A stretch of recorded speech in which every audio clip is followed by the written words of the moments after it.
Hello, welcome to Cafecito Sin Mapa Unmapped Coffee Chats. I'm Jacqueline, your host, and today we have a very special guest, Meg.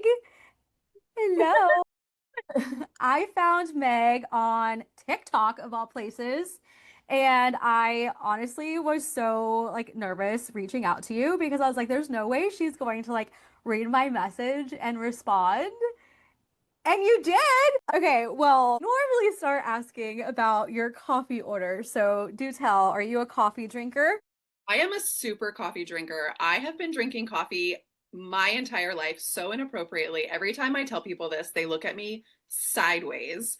My grandfather is super Dominican. Well, he's no longer alive, but he's super Dominican, and Okay. he always wanted to drink coffee with me, like cafecito style. So he would make like really dense, rich black coffee and put it in little teacups, and we Hmm. would have a little tea party I with love our that so cafecitos. much. And so I still drink coffee that way.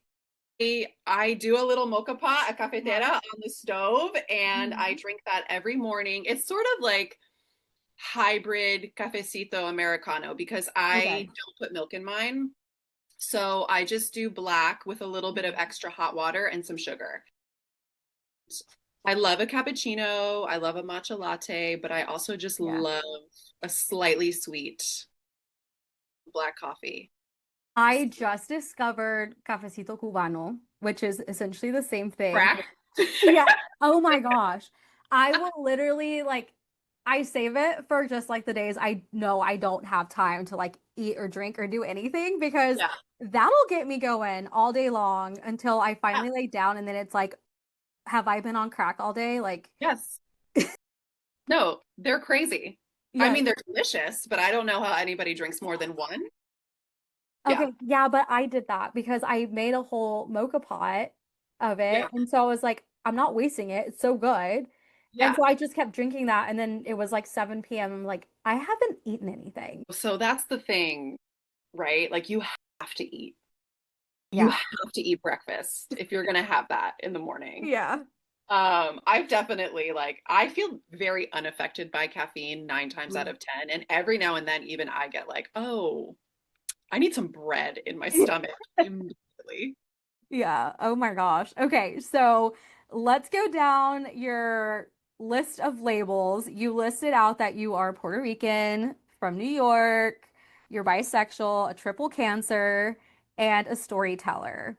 Yeah. Um, and I know we've already started with you being a storyteller, so we can probably go our start from the bottom up. When did you start writing? Wow, really young. I was always in honors English classes, and that was always something I gravitated towards, and it was something that a lot of teachers always encouraged me to do. Um, in every direction, fiction, nonfiction, it's always been something that I've loved. So, I mean, so young, like Yeah. before middle school for sure. Wow. Yeah, so. I feel like I've been a little bit lazy lately just because of how chaotic my life has been. But yeah, that's just Yeah. something I've always gravitated towards and something that people always supported in me and saw in me. So yeah. Love that. And then I guess now in the new era of technology, you switch onto TikTok and share your Yeah. story there as well. Very How interesting. is how has that been? Besides the crazy people stealing your Like it overall. It's interesting because I previously had only ever had private social media accounts. I'd never really had public facing accounts ever. Mhm. And one day, I don't even know how long ago now, I just was sort of playing around and trying it out. And I don't know, some people were into it. So I kept going. And then I changed gears a couple of times just to see what would stick. And, I used to be a beauty industry professional. So I know my girl, it's all crazy. Lives she has lived. And I had a little bit of that first where I was like, oh, well, I can talk about skincare and makeup and hair. And I love to talk about those things, but influencing is weird to me. Yeah. So it didn't feel natural because it started to feel like, oh, well, how do I tailor this for the people? And I was like, that's not me. I Mm, don't want to do that. Um, so then I just started talking about, I think the first video I made that really did something in that time, small change, but like at that time it felt like something to me, was talking about dropping my son off at kindergarten as a person with a lot of mommy issues. And for some reason that just did something. yeah. And people really responded to that and kept asking questions. And I was like, okay, this feels like something I can speak on authentically and connect with people authentically in that way and not Mhm. feel like I'm trying to steer it in a direction. Because the second it gets to that territory is when it doesn't feel right to me anymore, Yeah, that makes sense. Yeah. So it's doing its thing, but I'm always checking in with myself to make sure that Mhm. I'm doing it in a way that feels very representative of me and I don't ever want to craft it too much because then I think Yeah. you lose the good stuff when you do Yeah, that. for sure. I think people can always tell when it is like authentic content versus like when it is trying to be tailored to a specific audience in a way. Yeah. And I think even when you find it's hard because, and I'm sure you go through this too, just trying to think of who you want to interview and like when you're crafting Mhm. your questions, even you do have to plan a little bit Right. because there will be times when I just am like, I'm feeling chatty today. I'm whatever. I'm just going to talk. And it doesn't do anything, Yeah. And so then you have to sit and you're like, oh, well, what really hits? What when I talk is the thing. And Right. then you kind of have to plan a little bit backwards that way. Was it surprising to you whenever it did kind of take off in a way and people were more receptive and like, I guess, engaging with your content? Yes. I'm always shocked in every direction just being public facing on the Mhm. internet. And again, like I don't have a following in the way that other people do, but I get all sorts of comments in every direction and I'm shocked by all of them. Yeah. Like people are opening up, when people are connecting, when people are relating, when people are slandering my name, when people are commenting on my looks, when people are like saying crazy things. I mean, you should see the comments that I'm deleting and like Oh, wow. the filtered comment section is crazy. I'm shocked by all of it, truly. Yeah. And because I definitely like sit there and a lot of it too is the comment section, just like people, like you said, telling their own story and like Yeah. um people can get very detailed too and like share so much vulnerability in those comment sections. Dude, you could spend a full day in my comment section.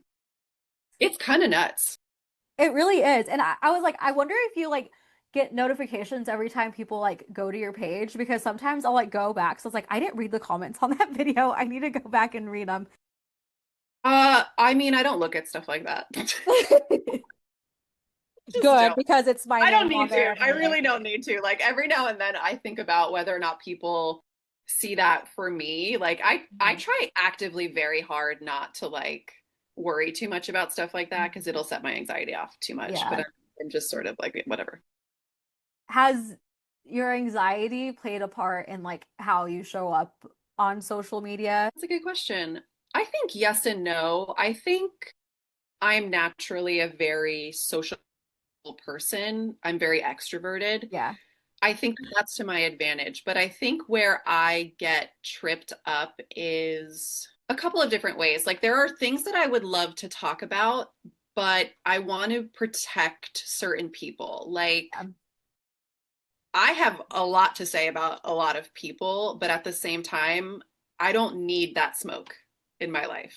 You yeah. know what I'm saying? And I also think about it from the perspective of like, I'm really cautious around what I say about my son Mhm. because I don't ever want him to feel perceived in any sort of way that's out of his control. You know what I'm Yeah. saying? Yeah. And I think that I get anxiety about wanting to share authentically, but also wanting to make sure that I'm not creating problems for myself Yeah. in doing that. And That I makes think that sense. that's a trauma response in some ways. But Fair. yeah, like there are people and situations that I do want to speak on because I know that they are things other people would relate to. Mhm. And at the same time, like I don't want to drag people publicly. Right. Like my mom and I have an understanding with one another where she knows that I talk about her in a certain way and she's accepted a lot of responsibility for that. But I don't have that same understanding with other people. And like for example, just like I could reveal so much about my ex-husband, but like I would never do that Yeah. because I don't want my son to ever consume that content one day, but I will get like lost in Yeah. thinking about that. Gosh, I get it. I and I don't have a platform at all, but just whatever you put out there like stays. And even this is like so minute, but I grew up in a very conservative small town, and my parents are born and raised in Mexico, and so my dad's very macho man. And whenever I started the podcast, one of the labels on there was bisexual for me, and I didn't realize that was like me coming out publicly. And that turned into like a whole thing back home because of my mom assuming like my dad was going to like react a certain way, or like people were going to tell him, and like like those are things I was like, it's not even about you, it's about me, and why would I have to worry about how I identify and what I say affects you, because that's just like not any train of thought in my mind. Right. Right. Like how do you ride the line or toe the line between being true to your experience of life and also holding space for the fallout of that or the, Right. the domino effect of that rather? Exactly. Well, and the thing about that too is like I've been more cautious too on like, well, if I am going to talk about my upbringing Somebody. now, anytime I like want to talk about things about my life, I'm like, am I talking about just my experience, or does this how somehow like connect to my parents, and how are they going to react about it? And it's like Right. a whole thing in my brain now, anytime I want to like Totally. be authentic, but then also like you have to consider other people's reactions and feelings. Yeah, I get it. for sure. It's a tricky area. And also I think independent of that, like when you share snippets of your life in relation to the people in your life, people are interpreting that without the context of the actual relationship and person. And so Right. you say one little thing that Mhm. somebody is going to take and run, well, then there's drama for no reason, Yeah, you absolutely. know? And I think that that's kind of I think a hard thing too about the comment section is like, yes, you can share super authentically, you can speak your piece and tell your story, but like it's still your perspective Mhm. of a multifaceted, multi-layered story, Yeah. and that's trippy. I think that there's just like so much to consider in that. Oh my gosh. I like in the last few years, I've been like heavy into therapy and going back and like, well, how do you think, like getting other perspectives? And it's just like, so my reality can be a little bit distorted and different from how someone else lived the same exact experience. Right. I mean, I don't know if you have siblings, but that whole bit about how two people like siblings can experience the Mhm. same person in completely different ways, Oh my gosh. which like blows my mind every time I really think about it. But it's so true. It is. My brother and I just talked about this. So I have two brothers. One is 5 years younger than me. I'm the oldest. And then I have a younger brother that's 9 years separation from us. And the way we like all describe our childhoods is so Totally different. different. Yeah. Yeah, so different. And the more we Yeah. talk about it now, I'm like, were we even the same household? Like, what is this? Um, Speaking of which, so you talk a lot about like your relationship with, you have a sister, right?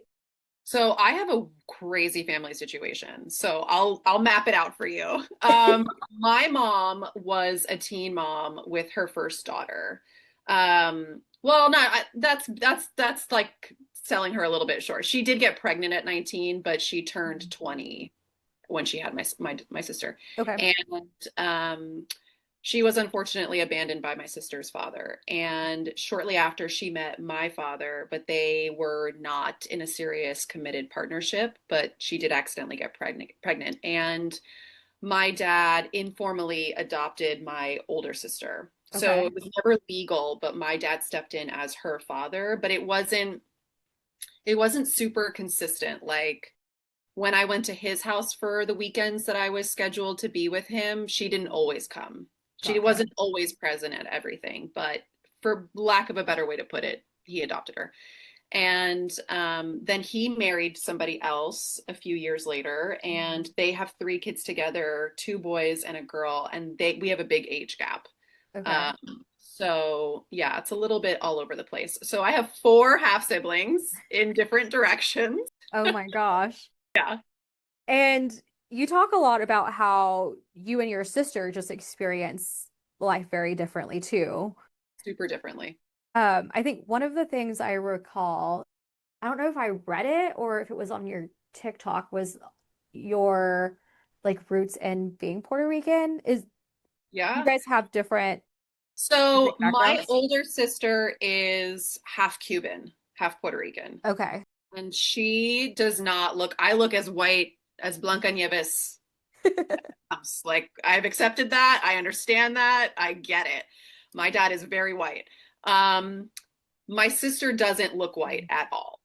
She can't pass for white with her bone structure, her skin Mhm. color, her hair texture. She does not look white. She's kind of like ambiguous, but not white.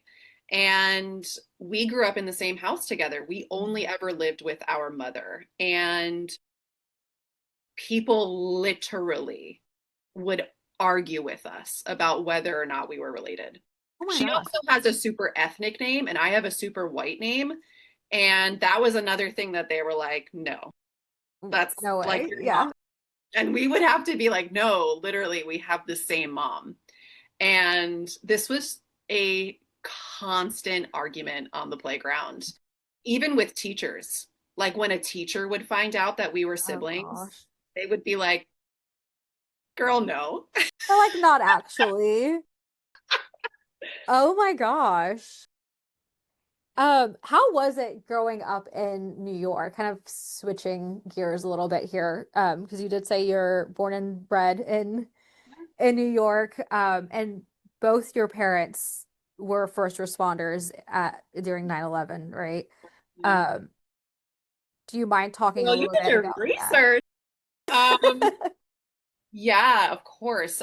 Um, Yeah, so my mom was FDNY, my dad was NYPD, and Okay. that's how they met each other. They met each other on a call. Oh, Yeah, in the 80s. And it was a weird experience, honestly. Like growing up so entrenched in civil servant culture, it's just if you don't know FDNY or NYPD intimately, I mean, it's such a bizarre mhm. culture. It's a very like closed network of people in a lot of ways, and it's like the grittiest gritty New York.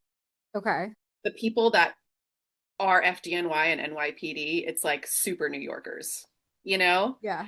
Um, and so it was very, I don't even know how to explain it. Like, I never lived with my dad, so him being a cop was not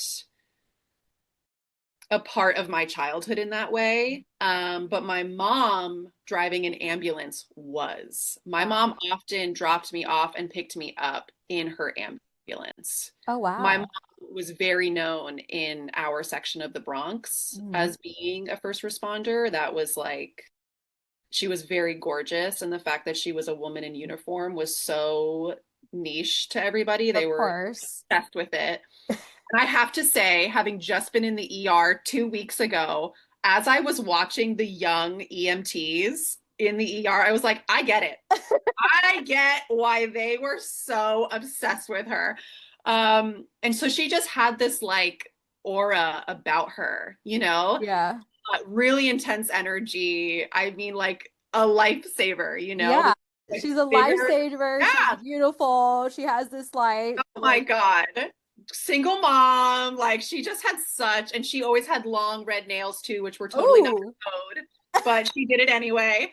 And she just was this larger than life figure. And she did like career day at school because she gosh. loved the attention.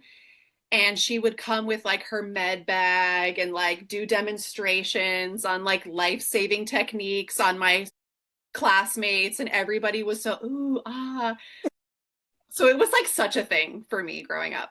And 9/11 was a really crazy experience for me because um the first tower hit, and I remember being in homeroom and my teacher telling us, I was in middle school at the time, and I within minutes a phone call came in and the teacher was like, Megan, get your stuff. You have to leave right now. Your mom is waiting for you downstairs. And my mom was there in her ambulance, and she said to me like, I don't know if I'll ever see you again. Oh my gosh. Like, I have to go. And she dropped me off at the house and she said, wait here, don't leave. Your grandmother is coming to get you. My grandma lived in the South Bronx. I grew up in the North Bronx, but Okay. all public transportation was shut down. So I don't even know how my grandma got to me. She got there at the end of the day. But, and my older sister was in school in Manhattan. She was already in high school in Mhm. Manhattan. So she couldn't come get me either. My mom was like, go nowhere. And yeah, I was like, oh, that she might not come back from this. And I had to sit there by myself in my apartment for hours. And finally, my dad was able to get a hold of me. I don't even know how, but he called the house and he said, I'm down here. And I said, is my mom alive? And he said, yes, I already just saw her. And I was like, okay, my parents are alive. I couldn't tell you the next time I saw either of my parents. Wow. My grandma eventually made it to the house. My sister eventually made it home. Um, I have no memory after that. And my grandmother came to live with us temporarily because my mom stayed on the body recovery unit. So Mhm. my mom stayed at ground zero for many, many months. And my dad just responded, I think, for 72 hours or something like that, and then didn't go back. It was crazy. Holy shit. It was Stop. absolutely insane. Um, and it's something that like neither one of them talks much to me about. My mom is an advocate. She works with a lot of people in Congress to continue funding 9/11 first responders because they're trying to cut a lot of the healthcare. And, many first responders have had cancer or died, and their Wow. families didn't get compensated, or they have debilitating health issues. Both of my parents have had cancer as a result of 9/11. And so my mom is very actively involved, especially with the Hispanic Society of Mhm. FDNY. She actually had an ad on the subway Stop. encouraging, swear to God, encouraging people to, if they were at ground zero or they lived in the area and they were Latino, to Mhm. call that number in order to make sure that they were getting the benefits that they were eligible for. Wow. That's amazing. Yeah, so like in 2007, I got text messages left and right from people being like, your mom is on the subway. Oh my gosh. Do you know which train it was on? I think all of them. It was Okay. like a citywide campaign. That's so cool. I have a postcard of it. You Uh, do? yeah. And yeah, yeah. Um, wow. I can't even imagine, like, because It you're was in middle crazy. school, so you're like, what, 13, like early I was teenage? 12. I was 12. And then, yeah, it was insane. I like literally stopped. I was super into performing arts. I stopped performing. I just couldn't really participate in socializing activities anymore. Yeah. It's when I started going to therapy because I started acting out really bad. Yeah, Wow. it was a crazy, crazy time in my family's life. Yeah. And you said your mom had cancer. Your both of your parents had Yeah, both cancer. of them did. Yeah. What kind of cancer did they have? if you don't mind me So my asking. mom had breast cancer and melanoma. Both of them were ruled as a result of like, I can't quite remember exactly what it is, but it's something about there was like asbestos in Oh, as the building fell. And so all of these first responders were breathing it in or like having yeah. it on their skin. And so many people got sick. And, my mom actually also got injured as well. So she wound up retiring really early and then many years later getting cancer. Same thing with my dad. He did his full run, but then he wound up getting like your reader cancer or something like that, um, which they assume is as a result Yeah. of, yeah. Wow. Oh my Yeah. gosh. Okay. Lighten the mood a little bit. Let's switch to you being a triple cancer. I had to look that up too because I was like, okay, what does this mean? So you're extra sensitive, but also extra intuitive. Yes. Keep going. Through my notebooks, I'm trying to remember off the top of my head. Anyway, so even just those two, Yeah. my experience with cancers has been like they're usually really quiet and like I was gonna say you're like totally an extrovert. Yeah.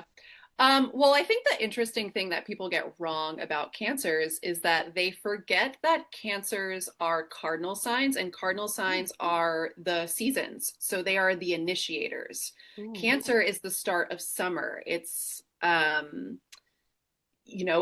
first of the season. Same Mhm. as like Aries is the start of spring, Capricorn's the start of winter, Libra's the start of fall. So cardinal energy is hella leader, initiator, big, bold energy. And people sleep on cancers. I don't understand why. I don't get it. Like, we are so. I mean, I'm a total crybaby, sure, but like, I'll also beat your ass. Like, you know what I'm saying? Yeah, It could be both. It could of be. course. I have great leadership skills and I love to cry, very dynamic. Okay, that means you're like really well rounded, right? Like, I would like to think so. what's your I think favorite trait about being a triple cancer at that? But um that's a whole nother meaning. Like, not just having cancer the as your manhood son. thing. Yeah. Yeah. I would say really love the full spectrum of emotional experiencing. Mhm. I think that when people think of cancers, they immediately think of sensitivity as being sad, moody, Mhm. in a more depressed way. When I think the reality is it's the full spectrum. It's full embodiment of emotional experiencing. And it's like high highs, low lows. And it's really about bringing so much quality and authenticity to everything that we feel. Mhm. That's how I experience it. And that's what I like about it is I feel very comfortable sitting with emotions and feelings and thoughts of all variety, you Yeah. know? I Yeah. love that. That's how I feel about it. And to take that even, because another thing that I saw on your website too is you talk about how you use um like trauma embedded your meditative style and like the way that you kind of navigate through all of that is very much aware with your way of feeling and Yeah. emotions. Can you talk a little bit about that? Like how did you go about finding the tools that like really aligned with who you are that then like also helped? Yeah, that I think has been a lifelong collection process. Like I said, I grew up with a lot of folk, brujeria and Catholicism. Mhm. So I was always really exposed to, I don't know, just like alternative lifestyle practices. My mom sort of like dipped a toe in all of it Okay. and was very openly sharing it with us in the house. And my sister could not be bothered with any of that. No fucks given on her end. I, on the other hand, thought it was very fascinating and interesting. And so I just, took it upon myself to keep exploring it and learning more about it. And I started with yoga, but always struggled with meditation. and just, didn't really connect to meditation. I wanted to, but I just couldn't do it. It was a little too intense for me. And just like my brain was constantly racing, but I really loved moving my body in that therapeutic way. And I feel really lucky. I went to an alternative science high school where yoga was an option for us, Oh wow. um, instead of gym. So we could do both if we wanted. And I always tried to sign up for yoga. I didn't get it every time, but every time I got it, I was like, hell yeah. And, there were so many free resources around New York City. Like, I don't think Mhm. it's as common anymore, but like, you used to be able to go to yoga for free back in the day. That's insane. Yeah. Like, so, like, there was one place on St. Mark's that was notorious for it, and they had great classes. You could donate if you wanted to, but it was totally your choice if you wanted to pay for it. That's awesome. And so, yeah, it just was a slow build of exploring these things and allowing my curiosity to take me into different spaces and different shops and buy different books. And like, I used to cut class a lot, so I would go to Barnes and Nobles or Borders or whatever, and or Whole Foods, because Whole Foods was like brand new in New York City Uh-huh. when I was in high school, and there was one really close by that also had a Borders at the top Ooh. floor. And So you're oh, in I would heaven. cut class. I would cut class. I would steal a sushi plate from Whole Foods. Maybe we shouldn't put that. Whatever. Who cares? Statute of limitations is up. But I would like steal a little sushi plate, and then I would go up to Borders and I would just like sit and read. Oh my gosh. Yeah. So And you I skipped school to go sit and read. 100%. 100%. I almost never went to high school. Oh my I gosh. barely graduated. No joke. Oh my I'm God. not exaggerating. And I was in like AP and honors classes, and I was like, yeah, I'm not into this. I'm not going to go anymore. Done. Uh, so what were you reading at the time? I love reading myself, so Oh my God, so much stuff. I read so many books about like astrology, like all types of witchcraft from all around the world, like different Ooh, shamanic practices. I mean, I was so like down to clown with stuff like that. yeah. Different Eastern philosophies. I actually, okay, I, in order to graduate from my high school, you had to write a 15-page thesis paper, Ooh. and the I can't remember exactly how my thesis was structured in terms of the sentence itself, but I wrote mine on the different religious and mythological influences of Star Wars. And I know. And I did this entire analysis of Buddhist, Christian, like literal witchcraft, folklore, magic, fairy tale references in Oh Star my Wars. gosh. And I was so heavy in that research. I enjoyed that research so. There's a shocking amount of literature written about exactly this. It is so fascinating. I was gonna say, did you keep this? Is it published somewhere? Please tell I me. have it in my Google Doc still. It. And I like, I just loved stuff like that. You know, I just so enjoyed learning in that way. Hmm. And I remember like I turned in none of the work for it. I only turned in the final copy, which was still Good. pretty good considering I didn't get any edits from a teacher on it. And so I passed, but wasn't given like a good grade because I didn't turn in any of the steps. And the teacher was like, "You picked such a great topic and you did such wonderful research. It's a shame you didn't like meet the points to actually get an A on this paper you would have otherwise gotten an A on." But yeah, that was always, I think that was the way that I connected to things is I found something that I loved, and I tried to examine it a little bit deeper through storytelling. Hmm. And so much of religion and philosophy is storytelling, Right. when you really break it down. And yeah, so that was like a weird thing that I was all about back I then. love that. I'm Yeah. going to be waiting for you to post this That's so Who's funny. I this? actually asked my stepson if he wanted to read it, and he said he did, as I have his Star Wars poster back here. I love that so much. Okay, I've never watched Star Wars. Okay. I know. I know. I know. I know. This is like I the mean, second time I've told somebody like in the last week because it somehow comes up.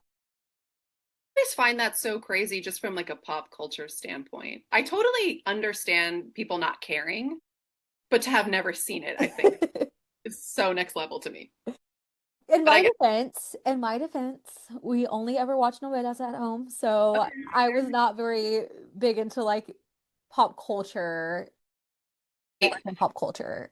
How old are you? 30. You're going to be too young for it. There was this novela geared towards kids that I would watch obsessively, but I'm older than you, so you're definitely not going to know it. Maybe not Luz Clarita.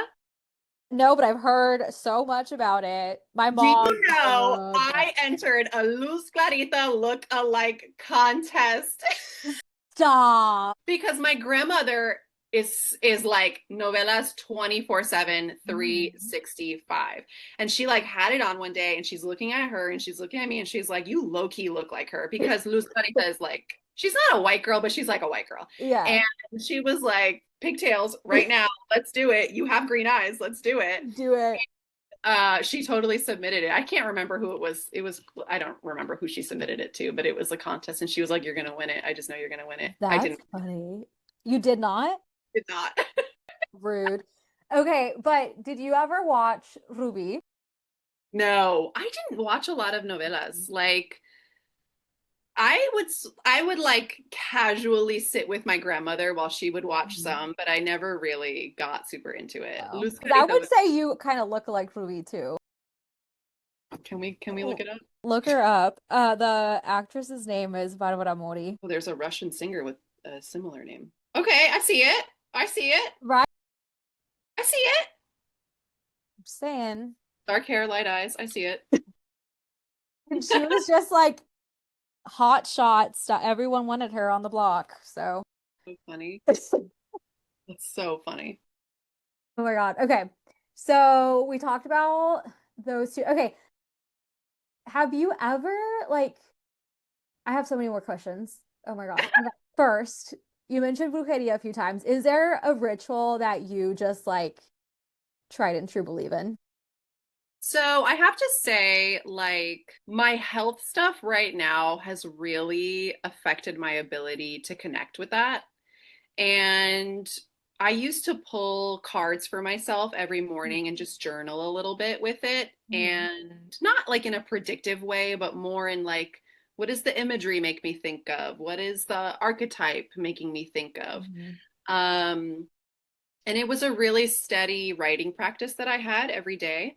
And I really have struggled with it, to be honest with Mhm. you. Because, and I know other people have felt this way. Like, I would never say it was this like dedicated religious type of practice for me. It Mhm. was more something that like was so second nature to me because of how I grew up that I didn't really think twice on it Yeah. very much.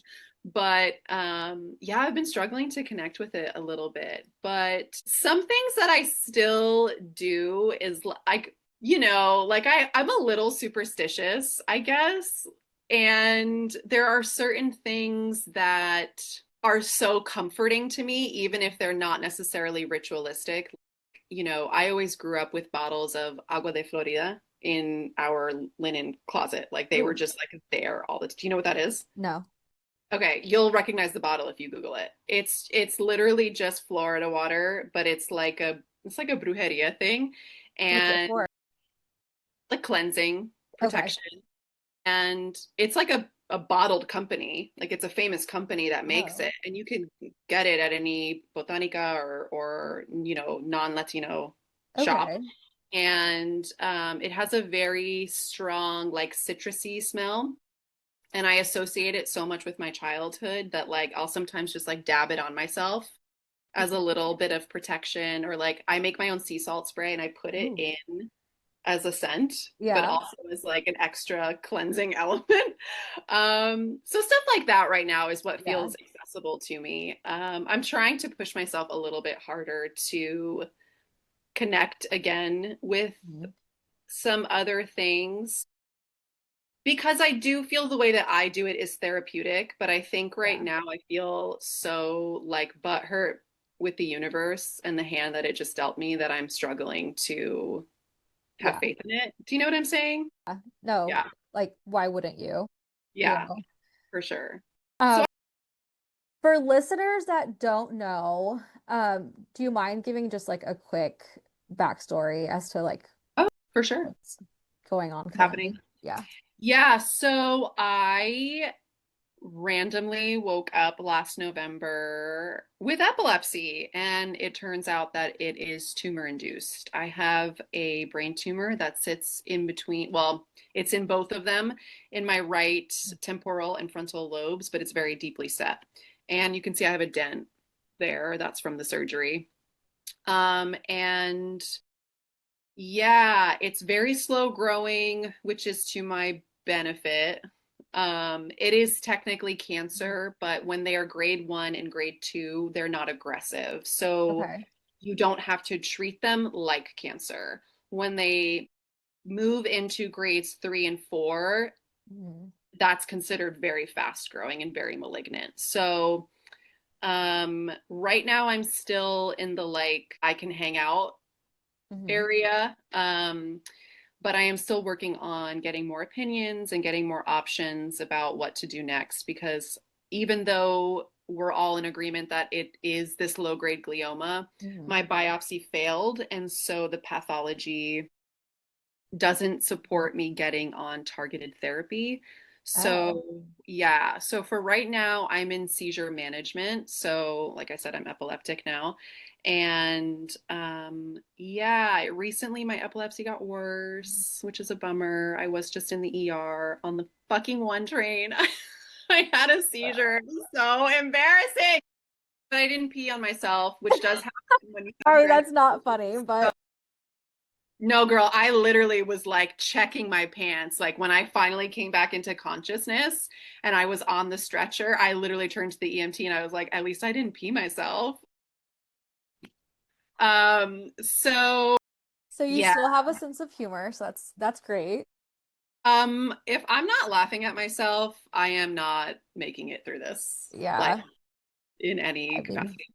understandably so.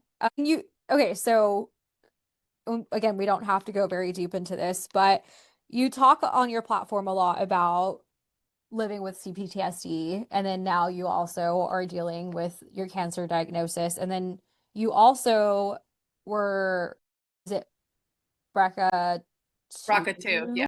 2? Okay, positive. And so that's you just have like a crazy It's just health insane. journey. Yeah. So I don't mind talking about it at all.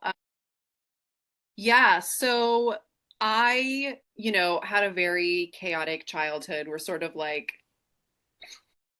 the thing about my mom is that like sometimes I have these very positive reflections of Mhm. her, but the reality is it was a very hard home to grow up in.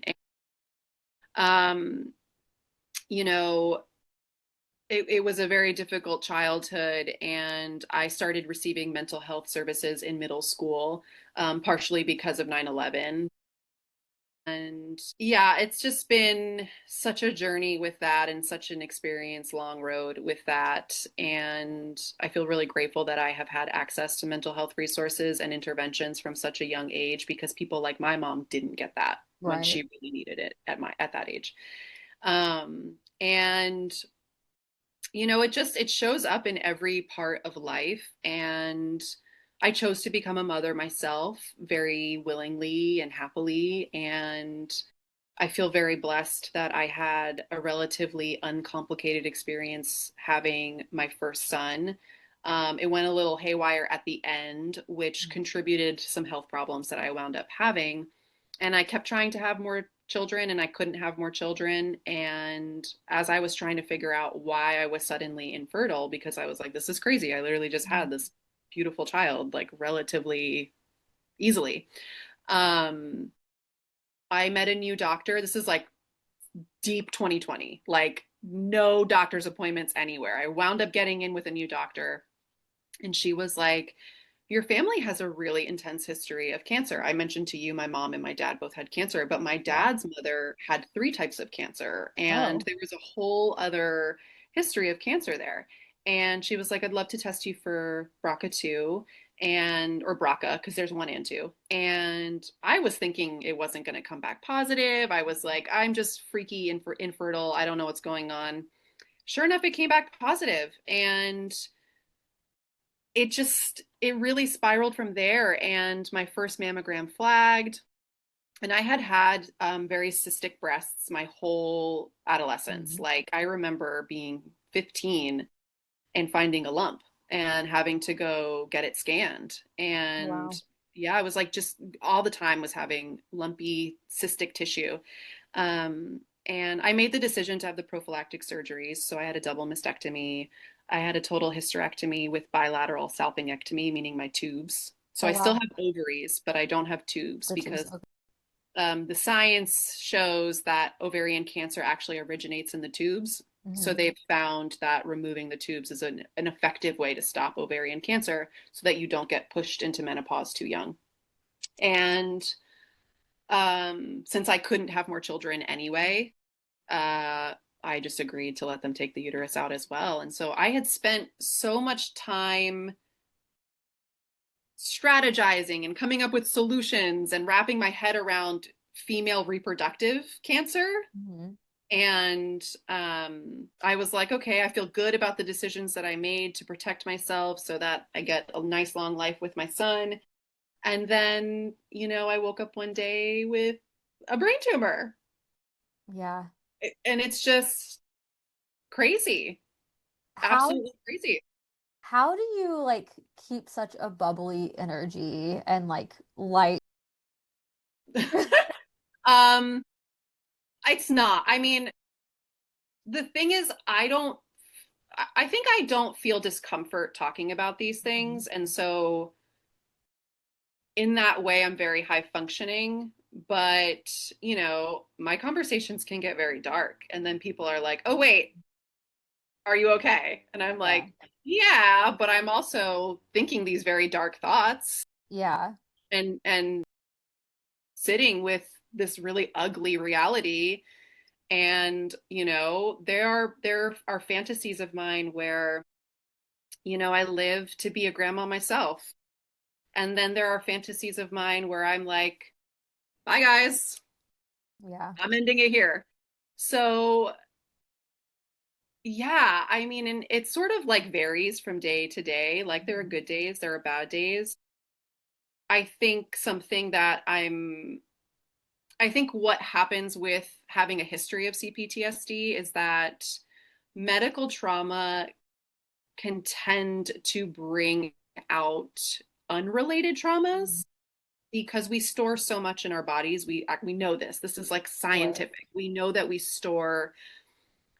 suppress memories and responses in our bodies. And I think when you experience a disruption to the safety of your body, a lot of stuff starts to come out. Mhm. And I'm seeing that happening with myself.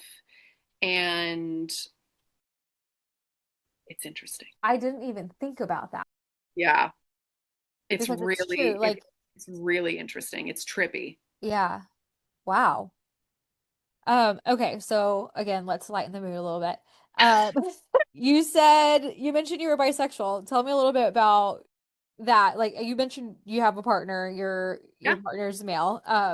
How does that like does it ever does it transition into how you identify and how you like live yourself or like just kind of tell me what that Yeah, for looks sure. like? So I came out really young. I knew that I was bisexual in middle school, and I started to confide in a couple friends about that, and they had very uncomfortable Mhm. responses. So I was like, oh, let me shut my mouth on that.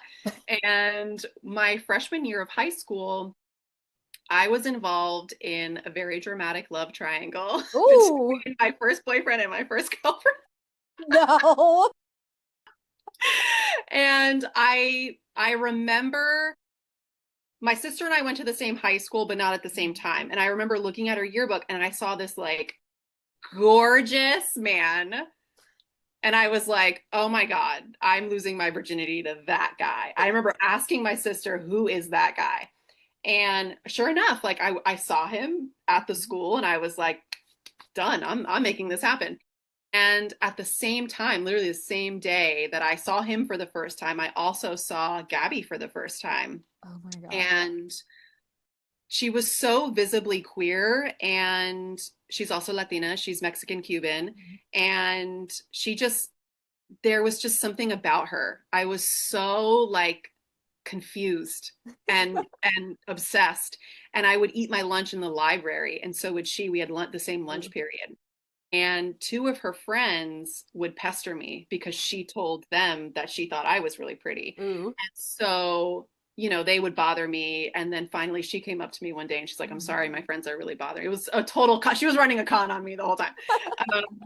And her and I developed a friendship at the same time that that guy asked me to be his girlfriend. And he was 100% picking up on what was happening because I was like, yeah, I think women are beautiful and I'm attracted to them, but I had no experience with like anything. Yeah. So, and they had a confrontation in the hallway one day where he said, back up. And I remember telling my mom, turning to her and saying, I think I really love Gabby.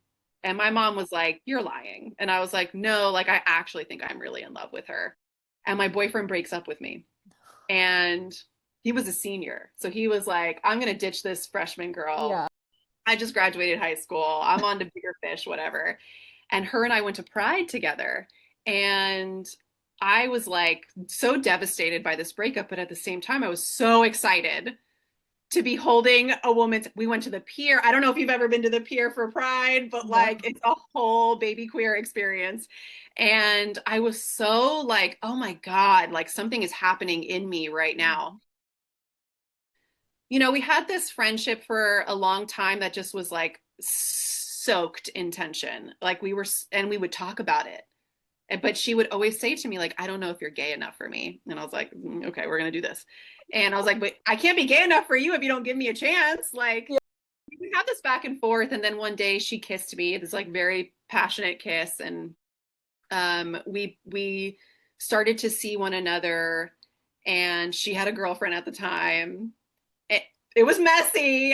It was messy. I wind up getting back together with the boyfriend who's now at like community college in Queens. And we're like having this back and forth, back and forth.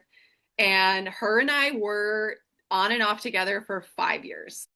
Oh my God. And in that time period, she cheated on every single person she ever dated with me. We're still friends, by the way. Okay, that's so queer of you And to and still be this friends.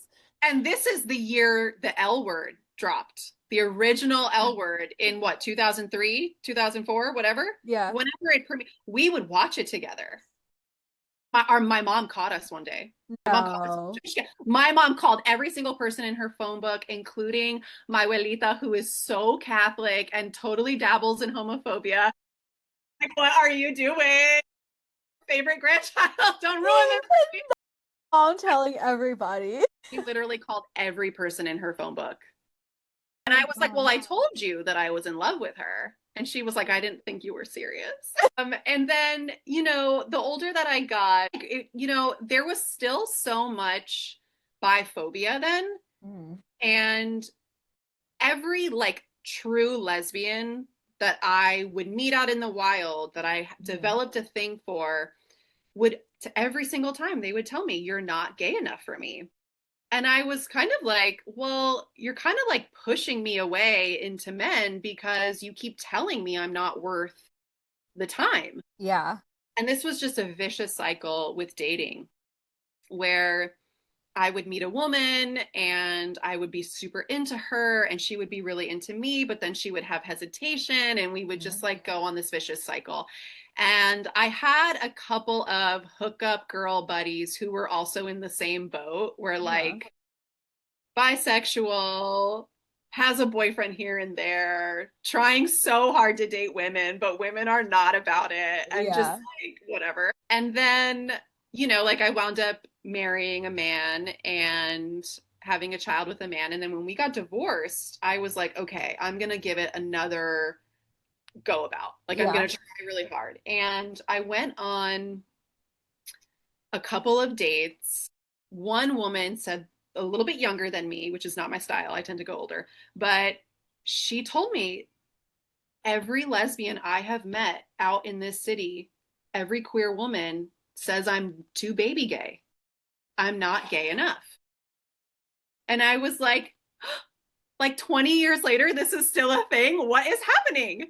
And it was a lot of really just like, I mean, struggle bus on Mhm. the apps. Like, I had this one slow burn connection, and she too was kind of in the same boat where she was like, I've never been with a woman before, so I'm a little bit not sure how to do this. And it just didn't go Yeah. anywhere.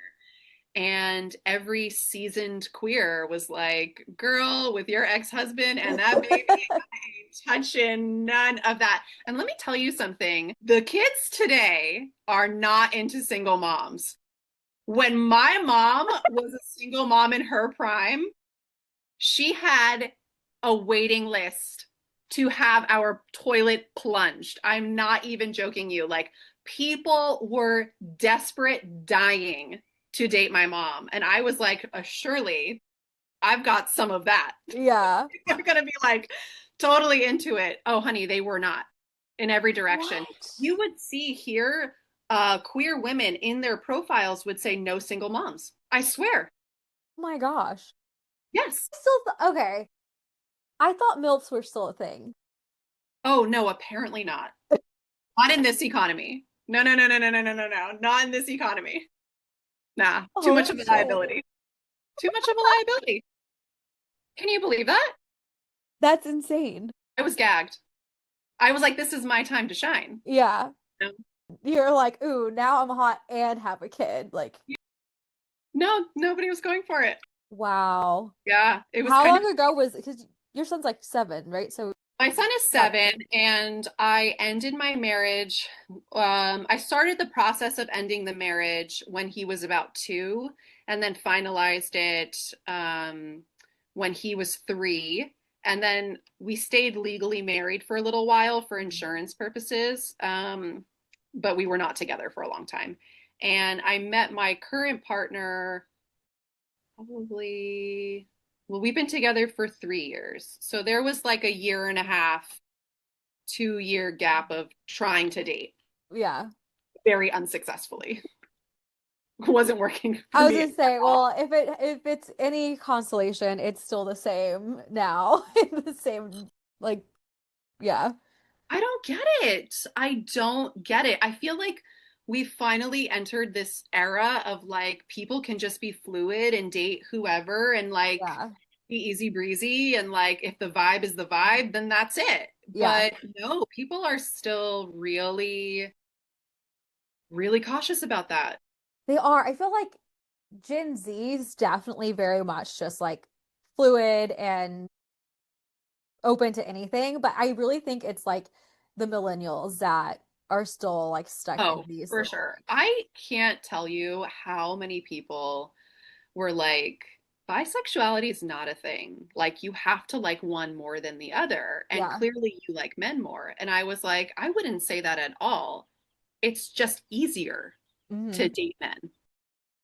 They're more readily available to spend some time with you. Like, Actually.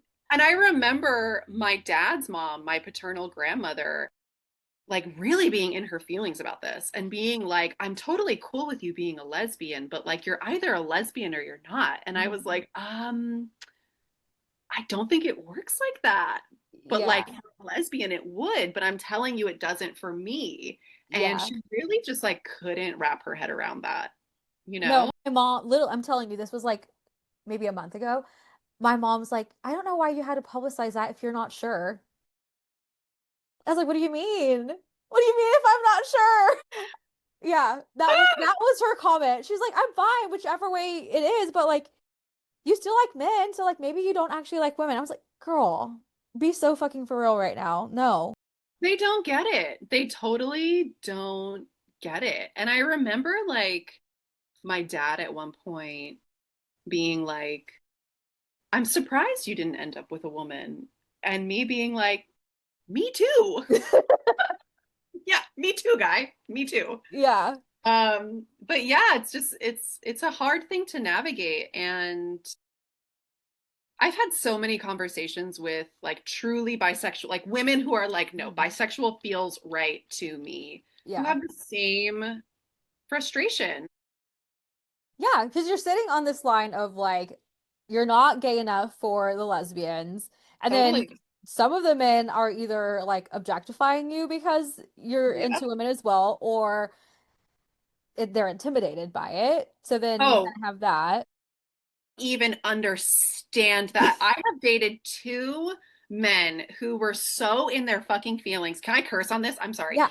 I- Who were so in their feelings. They were like, anytime I was hanging out with a good girlfriend, they would be like, "Are you hooking up with her?" Because a Mhm. lot of my good were like me, like punk and like weird and like fucking like whatever. And so they would be like, if you're kind of gay, she's definitely kind of gay. The two of you together, are you like gay together? And I would just have to be like, no, we're just hanging out, you know? Yeah. And oh my God, it was such a battle. Well, it still is. So I'm glad you found a partner. Yeah. He does. Yeah, he's so like he sometimes looks at me and he's just like, you really don't like men, huh? And I'm like, I like you sometimes, but Times. Oh my God. The amount of times too that like my friends are like, oh my God, I hate men. Men are trash. I'm just like, how are you trying the lady pond? Like, yeah. but then they're just like, not trying Yeah. to push anybody, but I'm just like, it is a spectrum, guys. So, Yeah, for sure. I mean, I think that I think relating to anybody in this sort of like alternate universe we have found ourselves in is so hard. oh my God, Just like from being chronically online to feeling like the world is going to end. Like all of it. Yeah. it's literally so hard to just like meet someone for coffee, Well, right? oh God, everything's so like online, so it's superficial. I personally like do not connect with people that way. So Yeah. like online dating does not work for me. But then it's always weird like trying to jump to like meeting them in person right away. And then Yeah. being in New York, everyone's talking to like 20 plus people at a time. So then Sure. it's just like you're just another number, it's just another odds. People don't talk to each other in the streets or like at bars. So it's just Yeah. like, how are you supposed to meet people? It's hard. Great question. Yeah, I have no idea. Especially like this is such a small city too, and I don't drink, so it's like I think it's a miracle that I met somebody who's from back home in the first place. So he's from New York. Yeah, yeah, he's from New Jersey. So Oh my we gosh. like yeah, we moved here at the same time, got a divorce at the same time, Oh like wow. and our families he's like Italian, New Jersey, so like similar insanity. Yeah. Same energy level. Same energy level. And I was sort of like, it's a miracle that I even found you because literally nobody here is doing anything remotely consistent to meet anybody. Yeah, It's crazy. it is. Wait, so where do you live now? I know you're on the West Coast. I'm in Portland, Oregon. Okay. It's such a hip town too. It I could have guessed that, thinks it is. but It thinks it is. okay.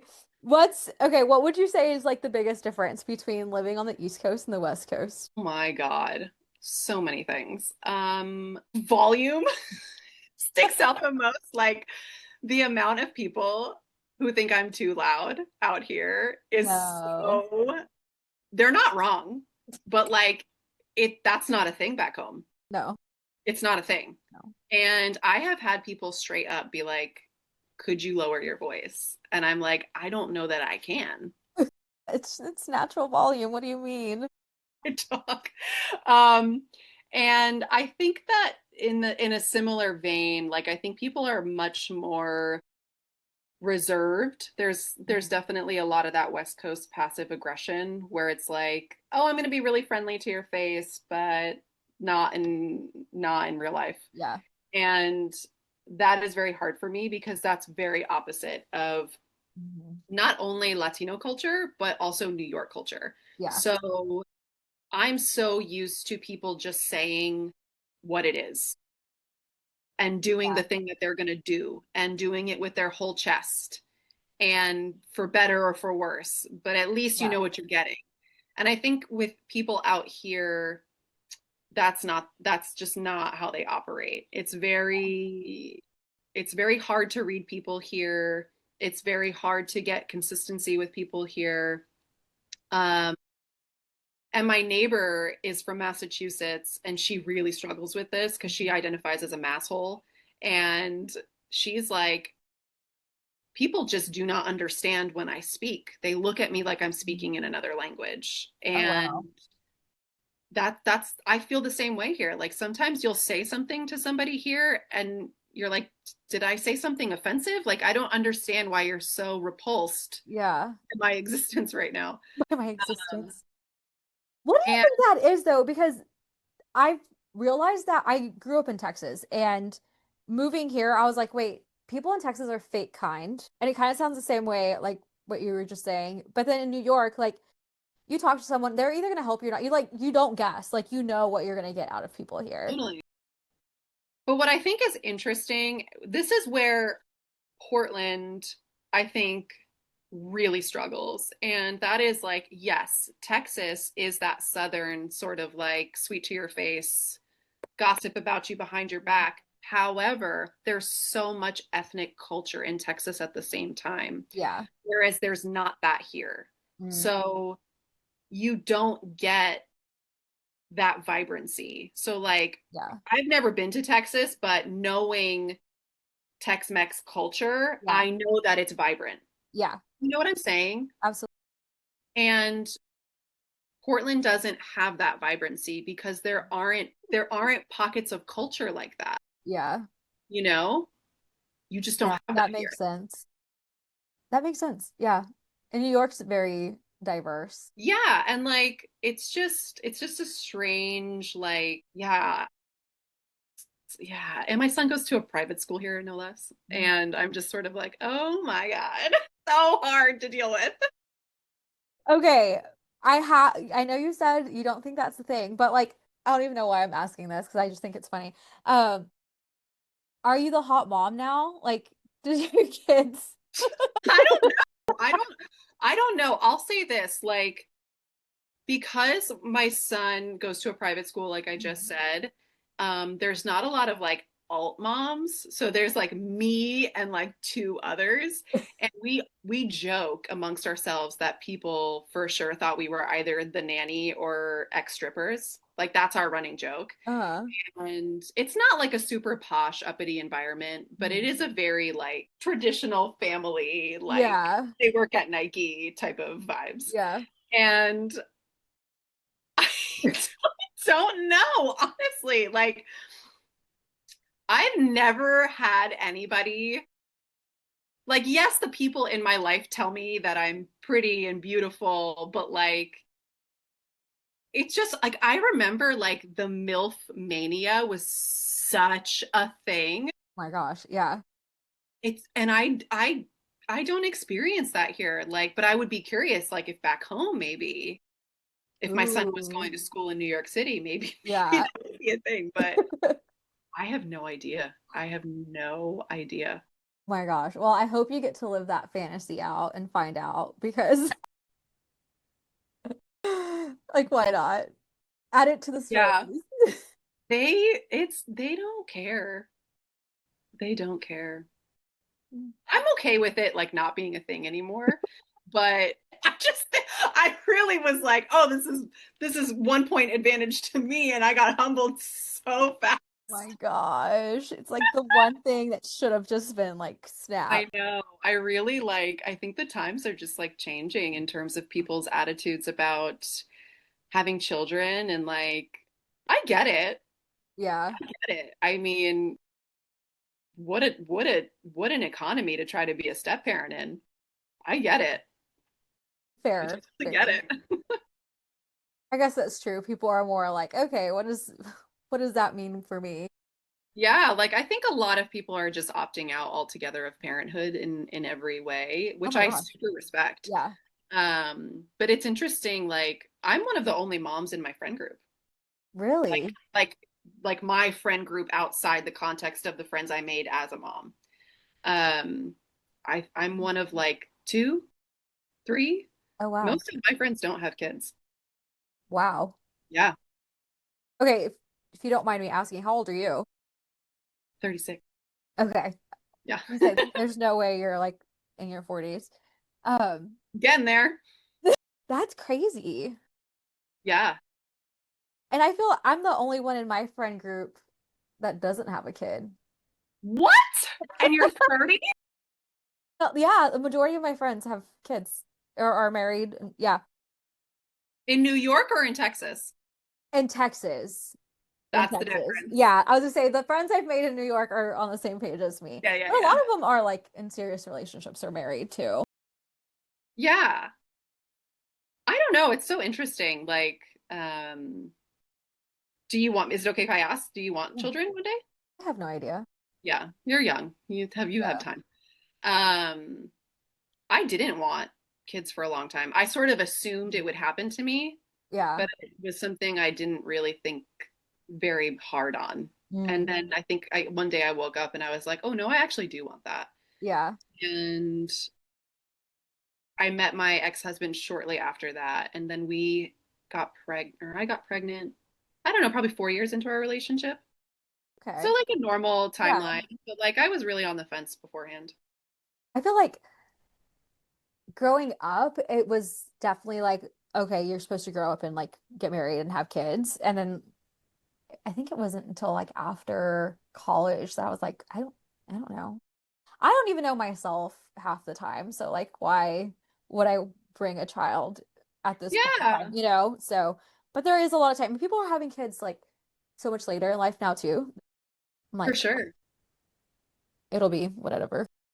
It'll be. Yeah, yeah. I there are things that I liked about having a young mom, and there were things that I objectively hated about having a young mom. Like on one hand, there was a playfulness to her, and because she was so like pretty and cool and fashionable, Yeah. she always had a ton of makeup, and like I was always really into makeup, and so it was like nice for me to just through osmosis Mm, pick up that style and that zest for and the passion and the artistry for getting myself ready, and I used to look all types of crazy with my makeup and hair and stuff, and I loved expressing myself through that.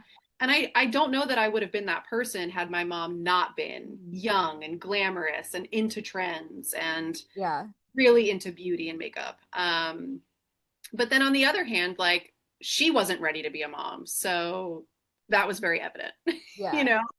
Um, so yeah, it's weird. That's interesting because my mom was a young mom too. So like she had me when she was 20. I instead of like feeling like I don't know, I almost felt like we grew up together at in a way. And I hated that she was a young mom because all my other friends had parents that were at least 10 years or older than my mom. And like so my mom like almost dressed closer to like the way I wanted to dress than the other moms. And I was just like, why are you trying to be me?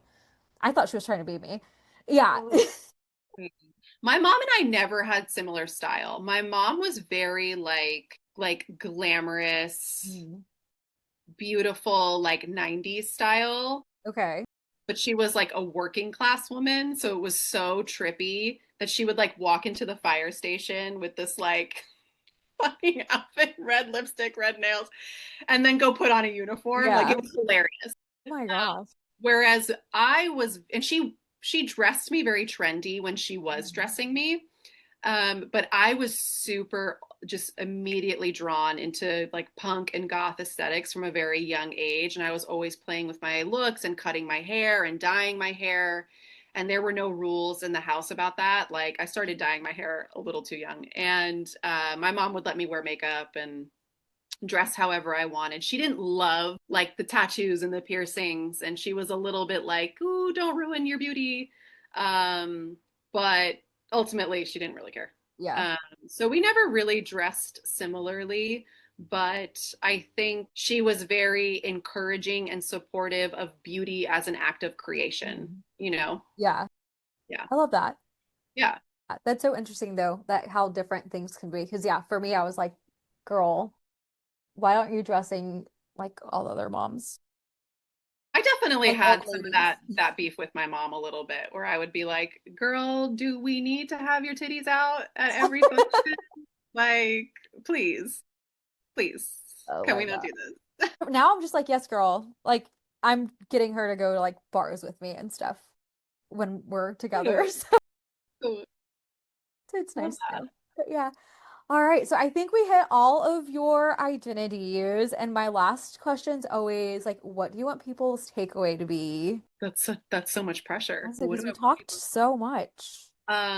Wow. I think my takeaway is, ooh, I really hope that in the way that I try to show up as myself in the world, even with so much sadness and hurt and anger that I carry, I hope that taking ownership of my story inspires other people to take ownership of their story and to try and to see as many perspectives of your own lived experience as you can while always holding space for what is absolutely true for you. And yeah, I think our stories are so wonderful and unique and beautiful and worth sharing with other people. And yeah, I think I want my takeaway to be, everybody deserves to feel empowered about their own truth. Absolutely. I think your platform really speaks that too. Just like going back to the comments and like how people, I think, feel safe to even like share those pieces of themselves because you're doing that is wonderful. And it takes like really, you said you have leadership skills. That's true. Being the leader in like vulnerability and stuff. No, honestly, it's a huge thing. And with everything that you live, it's incredible that you are able to share that and be vulnerable with so many strangers. Thank you. We, I think the bulk of healing does come from within, but we cannot do it alone. Mm-mm. And even if it's just allowing another person's words to wash over you, Yeah. that's still so valuable. Yeah.